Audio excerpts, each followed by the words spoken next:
Study IQ IAS, अब तैयारी हुई अफोर्डेबल। चाइना एक बार फिर से वही चीज करने जा रहा है जो उसे सबसे बेस्ट आती है, दूसरे देशों के अंदर प्रॉब्लम्स क्रिएट करना। अब देखिए, इस बार चाइना इंडिया के पास तिब्बत के अंदर एक डैम बना रहा है। अब आप कहेंगे इसमें कौन सी नई बात है सर?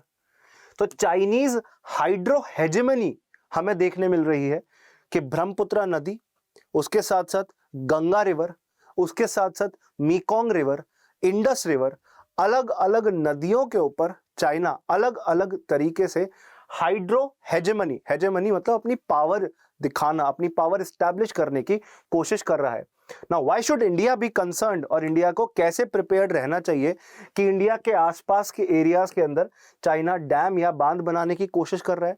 अभी फिलहाल चाइना तिब्बत का जो रीजन है, जो चाइना के पास है फिलहाल, वहां पर हाइड्रो हेगेमनी एक्वायर करने के लिए एक और बांध बना रहा है। अभी कुछ सैटेलाइट इमेजेस से रिसेंटली हमें पता चला है कि जो चाइना है वो एक डैम कंस्ट्रक्ट कर रहा है गंगा की ट्रिब्यूटरी, जिसका नाम है माबजा जांगबो रिवर, जो कि बुरांग काउंटी नाम के तिब्बत के एक इलाके में है। यहां पर 2021 से एक डैम का कंस्ट्रक्शन चल रहा है। आप इस फोटो में देख सकते हैं, ये बुरांग काउंटी नाम का तिब्बत का एक एरिया है। ये लेक राक्षसताल, मानसरोवर लेक हो गई, और ये बुरांग काउंटी है। यहां पर एक डैम कंस्ट्रक्ट कर रहा है चाइना, जो कि हमें एक सैटेलाइट इमेज से भी पता चला है, और इन रिसेंट सैटेलाइट इमेजेस से ही क्लियर हुआ है और कंफर्म हुआ है कि चाइना यहां पे गंगा की ट्रिब्यूटरी पर एक डैम बना रहा है। ये इंडिया, नेपाल और तिब्बत, इन तीनों के ट्राई जंक्शन पे, मतलब इन तीनों एरियाज के पास है। अब चाइना ये डैम डिप्लोमेसी क्यों करता है? अब हम सब बहुत ध्यान से समझिएगा। इंटरनेशनल रिलेशंस के अंदर अगर आपके पास पावर है तो उसे आप रिस्पॉन्सिबल तरीके से यूज करें, यह ज्यादा जरूरी है। बट चाइना यहां पर रिस्पॉन्सिबल तरीके से अपनी पावर ना यूज करके, इनफैक्ट अपनी पावर एग्जर्ट करने के लिए बार बार कई हजार बांध, कई हजार डैम बना रहा है, ताकि अपनी इच्छा से जब चाहे पानी छोड़ दे, जब चाहे पानी रोक दे। देखिए, ये एक नई मिलिट्री टेक्निक है, बल्कि कि अगर किसी देश को शिकस्त देनी है, किसी देश को इकोनॉमिकली वीक करना है, तो आप वहां पर वाटर जाना रोक दो, तो क्या होगा? वहां पर ड्रॉट आने लगेंगे, वहां पर सूखा पड़ने लगेगा। या अचानक से वहां पर पानी छोड़ दो, क्या होगा? फ्लड्स आ जाएंगे, अकाल पड़ने लगेगा। तो ये अभी जो रिसेंटली हमने कंस्ट्रक्शन एक्टिविटी ऑब्जर्व करी है on the northern side of Mabja Zangbo river, ये बहुत ज्यादा हमारे लिए खतरे की घंटी है। यहाँ पर मई 2021 से ही कंस्ट्रक्शन एक्टिविटी चल रही है, बट अब सैटेलाइट इमेजेस के थ्रू कंफर्म हो गया है। बाय द वे, ये माबजा जांगबो रिवर जो है आपका, ये नेपाल के घाघरा या करनाली रिवर में ज्वाइन हो जाती है, जो कि गंगा रिवर में एक्चुअली अल्टीमेटली मिल रही है। तो ये एक अपर रिपेरियन रिवर है, मतलब ये ऊपर की ओर से नीचे की ओर आ रही है। ये आगे से आपको देखने मिलेगा, from starting it is going towards the Ganga river, Ganga river की तरफ जा रही है।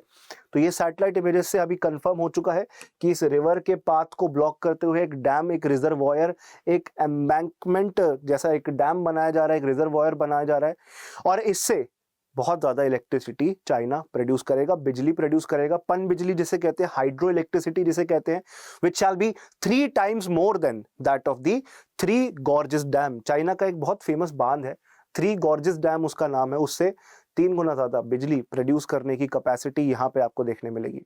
It currently, the three gorges dam currently have the highest or the largest installed hydro power capacity in the world।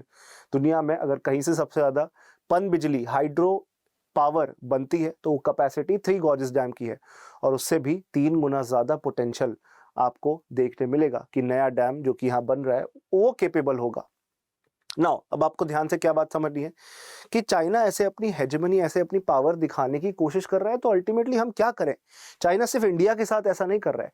China ने इंडस रिवर पे, China ने Brahmaputra river पे, China ने मीकोंग रिवर पे, जो कि साउथ एशिया या साउथ ईस्ट एशिया में बहती है, इन पर कई सारे बांध बनाए हैं। बल्कि तिब्बत पे कब्जा होने की वजह से चाइना करीबन 18 देशों के अंदर, 18 डिफरेंट कंट्रीज के अंदर जो पानी बहता है, जो रिवर्स बहती हैं, उनके स्टार्टिंग पॉइंट को कंट्रोल कर रहा है। यहाँ पर मैंने जैसे दिखाया, राक्षसताल लेक हो गई, मानसरोवर लेक हो गई, ब्रह्मपुत्र और इंडस से रिलेटेड है।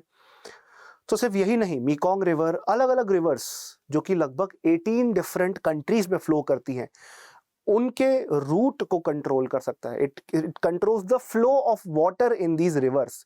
एक 2016 की रिपोर्ट है, उससे हमें यह देखने मिलता है कि चाइना कई हजारों बांध बना चुका है इन एरियाज के अंदर। This could include small reservoirs, small dam, small dykes, but हजारों के करीब संख्या है उनकी, जिनसे चाइना चाहे तो फ्लड ला सकता है, अचानक से पानी छोड़ के बाढ़ ला सकता है, या सूखा पैदा कर सकता है पानी ना छोड़े तो it can actually have devastating consequences. बहुत ज्यादा नुकसानदायक आपको इम्पैक्ट देखने मिलेगा नदी के इकोसिस्टम के अंदर, और आम जीवन का सोचो ना क्या होगा। It can actually disrupt the normal human life. तो इसीलिए चाइना के पास बहुत ज्यादा पावर है।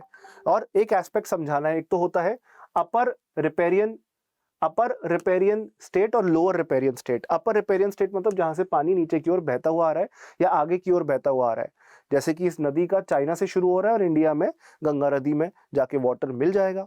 सो जब एक अपर रिपेरियन स्टेट, रिपेरियन RIPARIAN, अपनी पावर का गलत इस्तेमाल करे और पानी रोकने की कोशिश करे तो लोअर रिपेरियन स्टेट की, तो ये एक गलत कदम है। अब देखिए इंडिया में भी इंडस नदी हम इंडिया से होके निकलती है।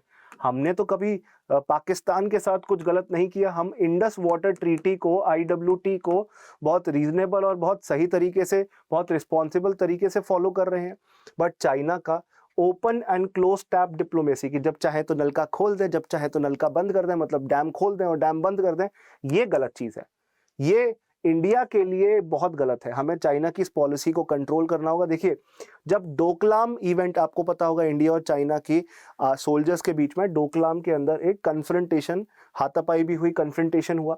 उसके बाद से चाइना अपना हाइड्रोग्राफिक डेटा कि वाटर कितना बह रहा है, नदी के अंदर पानी कितना बह रहा है, अगर बहुत ज्यादा बह रहा है तो जो लोअर रिपेरियन स्टेट है, जो बाकी स्टेट्स हैं जहां पे पानी बहकर आएगा, वो अवेयर हो जाएंगे, पहले ही सावधान, सतर्क और चौकन्ने हो जाएंगे। बट खुद ही बात समझिए, चाइना जब ये डेटा हमें नहीं देगा कि उतना कितना पानी है उन नदियों के अंदर, तो हमें कहां से पता चलेगा। अचानक से पानी आएगा, बाढ़ की वजह से आम इंसान की जान खतरे में आ जाएगी, और ऐसा ही तो हुआ। आप देखो ये डेटा बांग्लादेश के साथ तो शेयर कर रहे हैं, इंडिया के साथ शेयर नहीं कर रहे, जिस वजह से अभी असम में जो बाढ़ आई थी, जिसके लिए इंडिया बिल्कुल प्रिपेयर्ड नहीं था, उससे कितना ज्यादा डिजास्टर्स कॉन्सिक्वेंस, कितने लोगों की मौतें हुई, कितनों के घर तबाह हो गए, कितने तो जानवर ही गायब हो गए। गालवान वैली इंसिडेंट के बाद भी चाइना ने इंडिया का पानी रोकने की कोशिश करी थी। अब इंडिया ऐसा नहीं करता है। हम इंडस वाटर ट्रीटी के मेंबर हैं, जो इंडिया और पाकिस्तान के बीच में इंडस नदी के पानी को रेगुलेट करने के लिए, मैनेज करने के लिए एक ट्रीटी, एक समझौता इंडिया और पाकिस्तान की सरकारों ने किया था, वर्ल्ड बैंक ने उसको करवाया था। हम तो बहुत जिम्मेदार तरीके से पेश आते हैं। ये चाइना कैसे ऐसी हरकतें कर सकता है? अगर हम कंप्लेंट करें तो कहां करें, जाएं तो कहां जाएं, करें तो करें क्या, जाएं तो कहां जाएं? आप फिलहाल यूनाइटेड नेशन सिक्योरिटी काउंसिल के पास भी नहीं जा सकते हैं। यूनाइटेड नेशन सिक्योरिटी काउंसिल में जहां पे 5 प्रधान बैठे हैं, जिसमें आपको देखने मिलेगा चाइना हो गया, US हो गया, UK, फ्रांस, रशिया हो गया, इंडिया तो इसका परमानेंट मेंबर है नहीं। परमानेंट मेंबर्स के पास वीटो पावर है, मतलब कोई भी ऐसा मसला अगर वहां पे आता है तो उस मसले को खत्म कर सकते हैं, रोक सकते हैं, उसको स्टॉप कर सकते हैं, क्योंकि उनके पास वीटो पावर है। किसी भी मसले को रद्द करने की पावर, किसी भी डिसीजन को स्टॉप करने की, किसी भी चीज पर बैठक ना हो उसको स्टॉप करने की पावर, वीटो पावर होती है। चाइना के पास है, इंडिया के पास नहीं है। तो हम यूनाइटेड नेशन सिक्योरिटी काउंसिल के पास भी नहीं जा सकते। हाँ, भले ही हम यूनाइटेड नेशन जनरल असेंबली के पास जाकर इस इशू को उठा सकते हैं कि देखिए वो देश जो हम पे आतंकवाद फैलाता है, जो हमारे लोगों की जान लेता है, पाकिस्तान, हम उसका पानी नहीं रोक रहे, हम कितने रिस्पॉन्सिबल और जिम्मेदार तरीके से पेश आ रहे हैं। बट चाइना ऐसी डिप्लोमेसी, ऐसी हेजेमनी, ऐसी पावर हम पे एग्जर्ट करेगा तो ये तो हमारे इंटरेस्ट के खिलाफ है ना। भले ही वो अपने देश में डैम बना रहा है, भले ही वो अपना पैसा लगा रहा है, बट इसका इम्पैक्ट तो लोअर रिपेरियन कंट्री मतलब इंडिया पे होगा ना।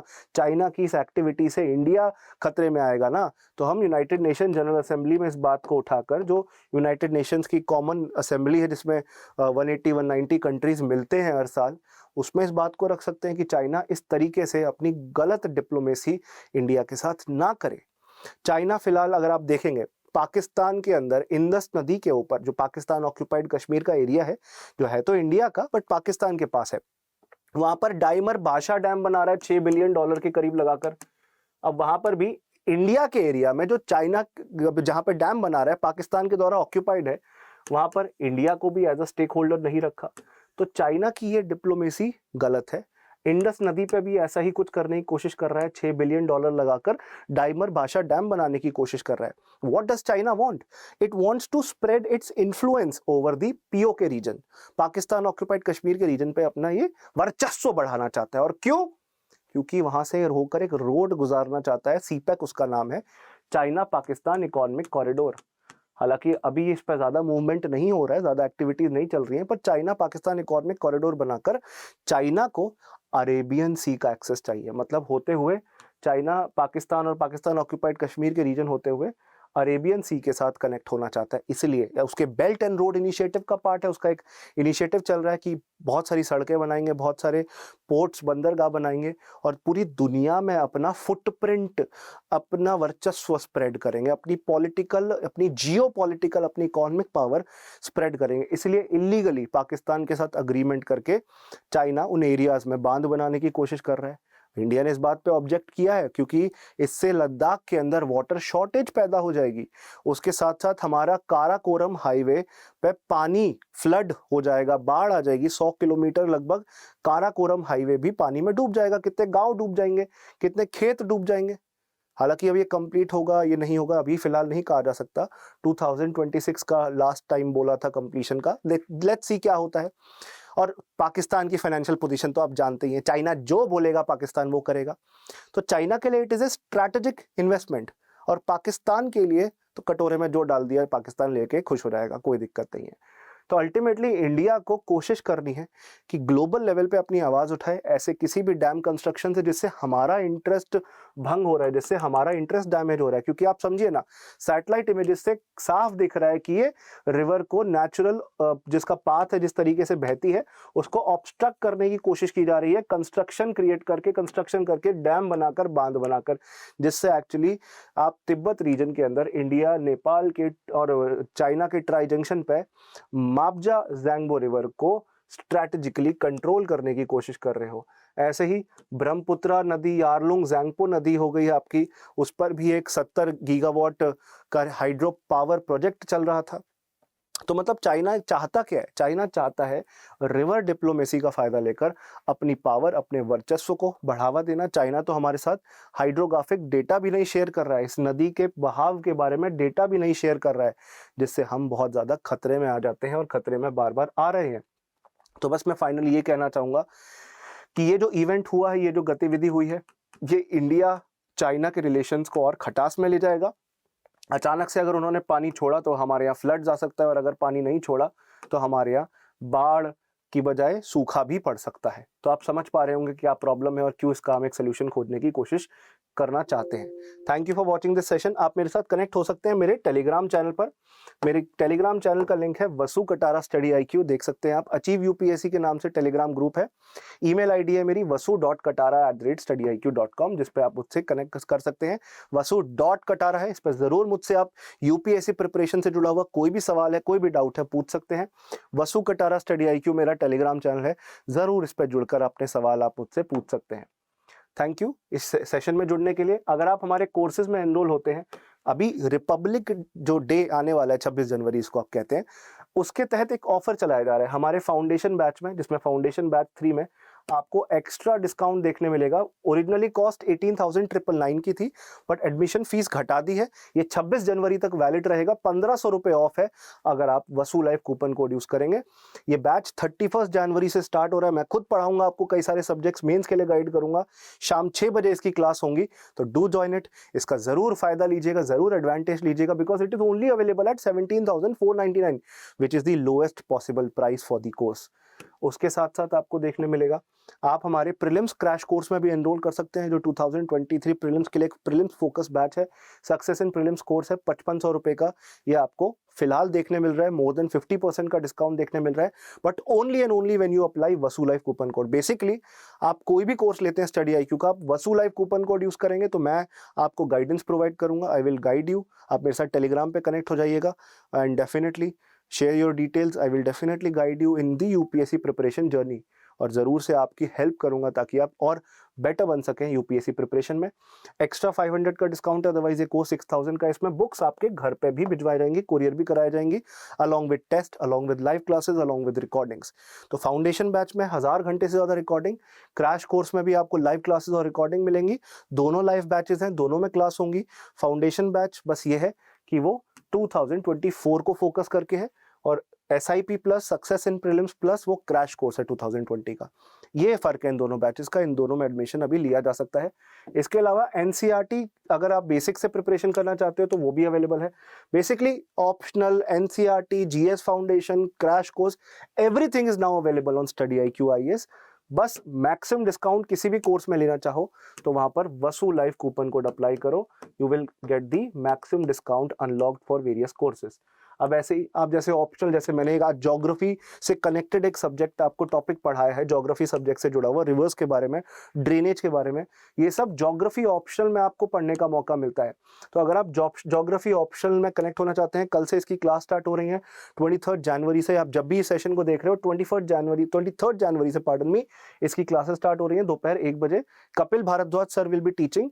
ये आपको और डिस्काउंटेड प्राइस पे अवेलेबल होगा। 20,000 के करीब कोर्स आपको अभी 10,000 में मिल जाएगा। तो एक्स्ट्रा डिस्काउंट पे अवेलेबल होगा। बाय नाउ पे क्लिक करिएगा, जरूर आप कोई भी code, Kapil live, Vasu live, कोई भी कोड अप्लाई करिए, बट मैक्सिमम डिस्काउंट जरूर लीजिएगा। डिस्काउंटेड प्राइस पर रिपब्लिक डे सेल का बेनिफिट जरूर लीजिएगा। बस इतनी बात बताना चाहता था। Thank you, good luck, good bye, और प्लीज सेशन को लाइक करिएगा, इस इनिशिएटिव को सपोर्ट करिएगा। आपको मैंने इन्फॉर्मेशन पास करी है, so your role and duty is to like the session as well as subscribe the channel because it is going to help you. Share it with your friends, यार दोस्तों के साथ भी बांटिए। शुक्रिया, धन्यवाद, जय हिंद, जय Bharat, good luck to all of you. StudyIQ IAS, अब तैयारी हुई अफोर्डेबल।